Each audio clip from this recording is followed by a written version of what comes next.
Chord progression. When we talk about chord progression in music, we are talking about the changes of chords over time in any music. Every song or piece of music has a set of changes of chords as the song or music progresses.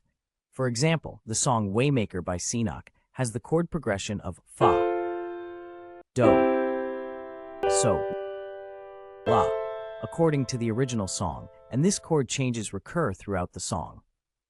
This understanding will now allow musicians to be able to manipulate, reharmonize, substitute, and do lots more based on their musical skill and level of understanding.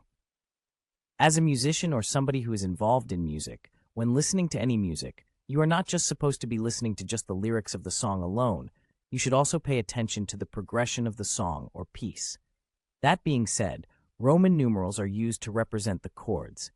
That is, I is used to represent Do, I is Re, I is Mi, IV is Fa, V is So, VI is La, VII is Ti.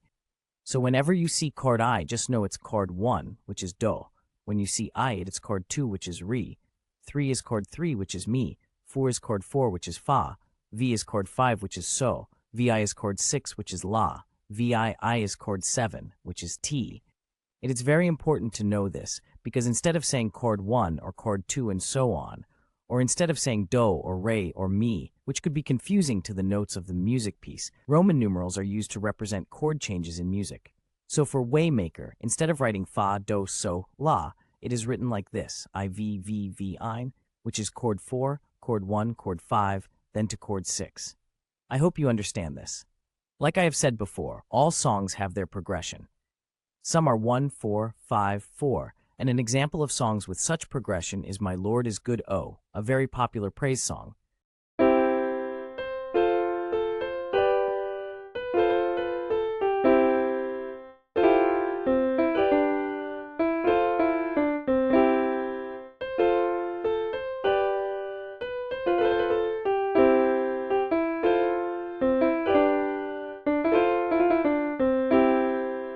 Some songs have a 1, 4, 5, and back to 1. Some are 4, 1, 5, 1.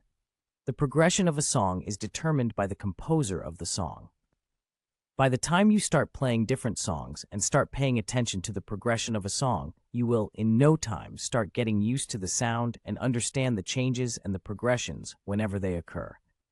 For now, let's concentrate on songs with 1, 4, and 5 progression.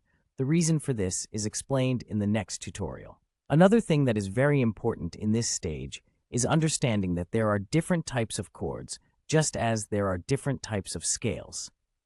In the next lesson, we shall look at some different types of chords and scales.